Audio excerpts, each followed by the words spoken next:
guys, for my kit, I'm running a 320 compact. I've got the grip module on it that'll accept full-size magazines or the X17 extended mags. I do have an RMR on it. What's the size of the dot on there? That is the standard, I believe it's the 3 mil dot. 3 MOA? 3 MOA dot. Okay. So, hardhead vets, bump helmet, got a GoPro mount on it. The Walker's ears. The Walker Razor Slim. Yeah, Walker Razor Slim ears. These are the hardhead vets ear pro mounts. I do have the comms to mount on here. I don't have them mounted right now. True spec shirt and pants, just because I like true spec stuff. Just got an Arc Defense plate carrier, ceramic level 4 plates in it. Camelback, armorback water carrier. With 100 milliliter. It's a 3 liter. Yeah, 3 liter. Yeah, 3 liter water or bladder. So 100 ounce. That's Yep. what it was. Yeah. Mora knife in the multi-mount kit. I've got a dangler with my med pack in it. And then I've got another dangler for all of my tools, parts, that kind of stuff. Cell phone pouch strapped on there. Okay, and what you got for mag carriers? Mag carriers, right now I'm running just the standard sewn in mag carriers on the plate carrier. I've got, I believe these are Blackhawk competition mag carriers. I'm going to replace these because they don't quite work as well as I want them to for mobility. And then I've got a homemade Kydex holster that I need to put a drop and offset on because it hangs up a little too far. And of course, for the match, you only need 2 pistol mags and 4 rifles, so you got to get one more. I'm carrying double pistol capacity because I still suck at pistol shooting. And what is your belt? Belt is a Blackhawk competition double belt. Okay. Nothing very special. So for my rifle, I've got a home built kind of what would Stoner do. It's made on a Tegra carbon fiber lower. That's a Gen 1 design because that's 2017. Yeah. So that lower is no longer available, but you can go to Brownells and buy a What Would Stoner Do 2020 or 2021. But you don't get the adjustable length of pole, and you don't get the adjustable length of pole with a semi-standard lower. It's kind of nice. Or the forward mount for the sling swivel. Yep. Yeah. And then what's the bipod? Bipod is a Magpul bipod. What's the rail?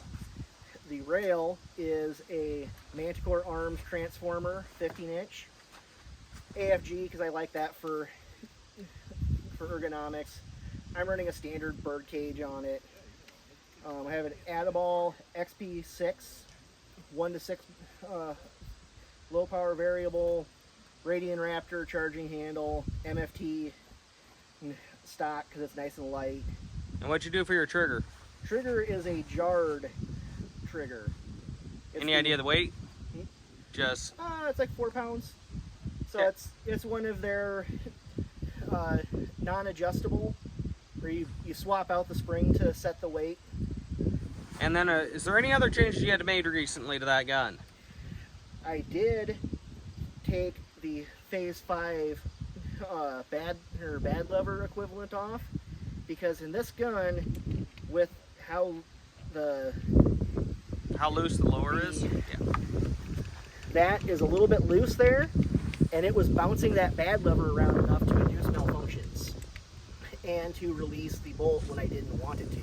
Okay, and what's your sling, and how's it attached? It's a Magpul, or like MS1. It's a Magpul Sling, quick QD mounts. They're a part of the rail, and then you put the Magpul one on the... Yep, the Magpul QD socket end plate.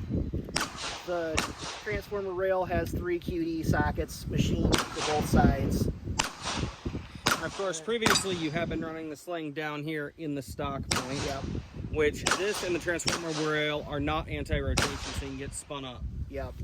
So that sometimes caused a little bit of discomfort. It didn't cause a whole lot of actual working problems, but anti-rotation is kind of nice. Let's see.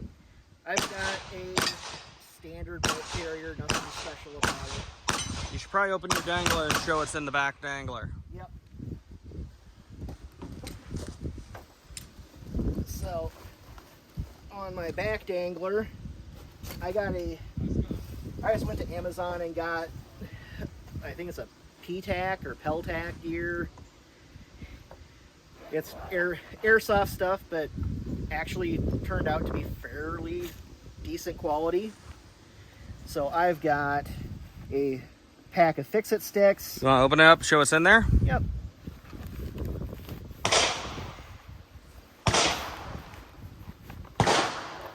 There we go. So, fix-it stick, T-handle, bunch of bits, multi-torque, non-limiting end, but instead of having 5 different torque limiters, you've got one with an indicator. And I've got a lower build kit, so I have all my spare parts. I've got an extra bolt carrier because we have to have all of our parts on us. Lens pen? And then I have a lens pen. Not bad. So, And of course, there is one thing you did do to your ears that I also did to mine, and that was get the gel cups. yes, I put the gel pads on here that Walker sells. Got all that from Amazon. Wait, you got them from Walker? Yeah, it's a Walker gel pad. Yours doesn't have the cutout for the Yeah, glasses? cut out. Interesting. Yeah. Yeah, when you get it from Amazon, it's a lot cheaper than the ones that you got. I don't know. I'm jelly now. So, yeah, my ears are just, my eyes are, just went to the local sporting goods store, bought a, I think they're Radian or yeah, something like that. yeah, they're a decent quality shooting glass. They're not anything super special, but they do have changeable lenses for different colors. All right, hey, Matt with LFD Research. So of course we're doing our Cornfield Brutality breakdown of our kit. Holster here is a Black Rhino Concealment. They actually set this up for me, finally got it in. I have a Safariland drop leg with the quick detach fork, so I can swap out if I have to swap out to my backup gun. Pistol is a Hsg P320 X-Carry Legion. Yeah, I know. This is the FN 509 with the enclosed emitter. I believe that's the Holosun 509? Yeah, Holosun 509T. So, closed emitter, so we've got glass there. Solar powered, obviously. I'm running it with the 1 MOA dot and the 32 MOA ring around it. I figure that works pretty nice. Running the 21 round extended mags. Not running the mag base. That way I can use whatever mags as long as I hold at least 17. Then of course I've got an Hsg Dump Pouch here. This is the new location I'm trying it at. Then I've got Hsg Double Taco Pouch here. And then I have my blade back here. This would be an Hsg Rowan 5-incher. Thing's kind of beefy, feels really good in the hand, and unlike Matt's knife, aka Heinrich for the podcast listeners, I've got a finger guard here. This big attached pretty well. I think it's a pretty solid knife, but the downside is trying to look it into the holster when it's behind you. Now, onto the back, I followed after Heinrich and got one of the quick detach button carriers. In here, I'm running a lot less gear than Heinrich, but so I've got a couple of extra skull caps. These things, trust me, worth their weight in gold. I've got spare batteries for all my kit, so I've got a couple of CR123s, CR1s, and 18650, and then I have right here a rod. So if I have to clear any malfunctions, I can do the rod. My wife decided I need to have the turtle duck because apparently avatars or something. Like Heinrich, I am running the 100-ounce 3-liter arbor back. So that. Now on the front here, we have the Hsg single. So we got rifle mags in back and a pistol mag in front. It's down here. I ended up shifting it off to the right because I was finding kind of little bit of hang-ups on my gear. After I shipped it off to the side, I'm getting far quicker pickups from sling position. And then right here, I have on quick detach sticks, our toolkit. So I've got torque drivers, socket. So we have an 80, a 15, and a 30 pound, a bunch of bits, a couple of Allen wrenches, the fix-it sticks. This is the ratcheting fix-it sticks, T-handle. So unlike Heinrich's, I'm not quite as versatile. Then I have a magnetic patch on here for that. Let's see. And then on the cummerbund left side, I have a marsupial pouch for my rangefinder, which has my entirety of my rifle's ballistics in here.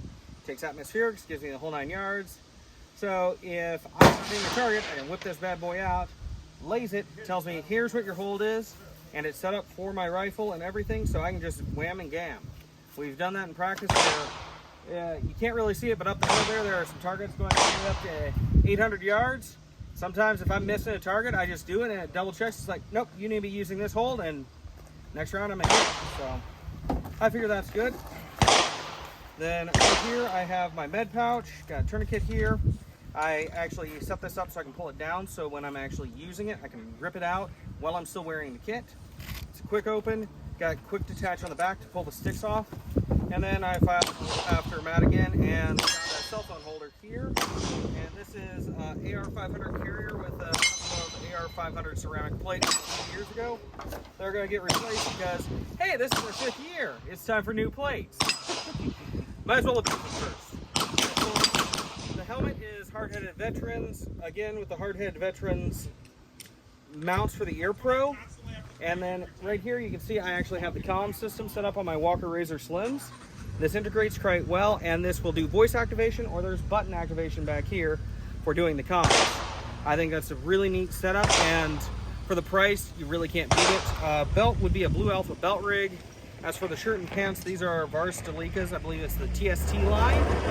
So there's quite a bit of stuff here. I think that covers most everything, except for we have up here, we put the cover on our Hard-Headed Veterans so we can actually kind of work with it a little bit. And then, of course, onto the rifle.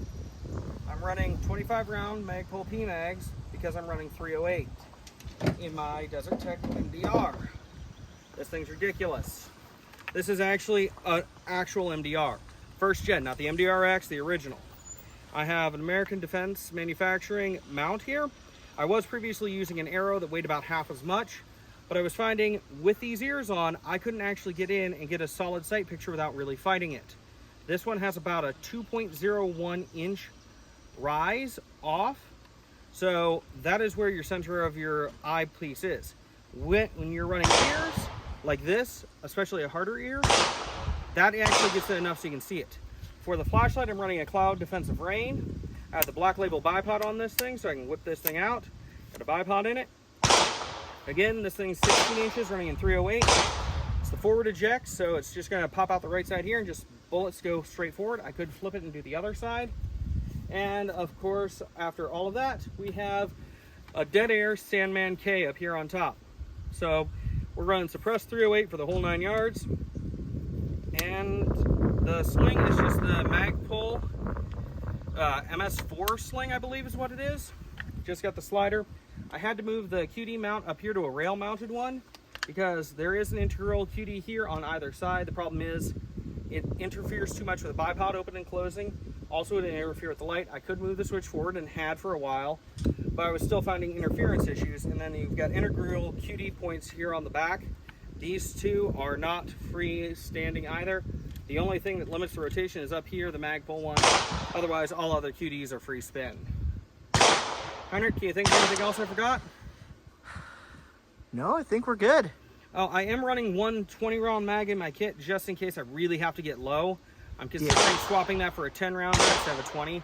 I only needed 4 mags, but I think having an extra mag just in case I really need to get low might be a decent idea to have, especially since when I store that, I'm going to put that in the outer mag pouch here. So on the outmost mag pouch, that's going to put a lot more rotation on this. So it's going to pull in more and try and go out more. So less rounds on the outside of this taco pouch should hopefully be a little bit better. And I don't remember, I'm the name of who this suspenders was made by. Viking Tactics. Yeah, Viking Tactics, that's who it is. It's got QD mounts right here, so basically you kind of run the hook through and they Velcro on. Nice, easy, simple. Seems to be working out okay. And of course I have elbow and knee pads in this gear, which honestly I gotta say I'm very impressed with as far as Leica stuff, because it's very configurable, so it actually works for me, especially considering I'm still losing weight apparently, because I had this belt resized down 6 sizes and I still had to pull more slack out of it today. And one more thing I forgot to cover earlier. I have the Trijicon AccuPower 1:8 first focal plane. They really don't make this optic anymore. We've got unlocking tactical turrets on here. It does have illumination on here on the side. No parallax focus at all. And then you have a 1 and an 8 power. And I've got the Trijicon throw leveler on it because you can only really use the Trijicon on this. Like I said, they don't really make that scope anymore. And I have used this out to 1,400 yards. Got roughly about 50% accuracy-ish area in hitting targets out there, which then again, for 16-inch 308, that's really pushing it well beyond its limits. Anything within 1,000 yards is fine. I was able to use this to ID a target all the way out at a mile, and I think I could use it if I had a cartridge capable of getting a mile, but this rifle, while it has a lot of power, is not there. And of course, I'd like to thank everybody for watching this. I hope you maybe got some idea of what we're running, and we'll hit back and let you know how things go afterwards, or maybe we'll do another video between now and the end if we find any other conclusions that we figure out, oh crap, we found this problem with our gear. Oh, we are both running gloves. I'm using Mechanics Impacts. I kind of like this because, well, here we have cars and such we can use as barricades and they're shot up. So having something where you're not going to get yourself cut on metal, really nice.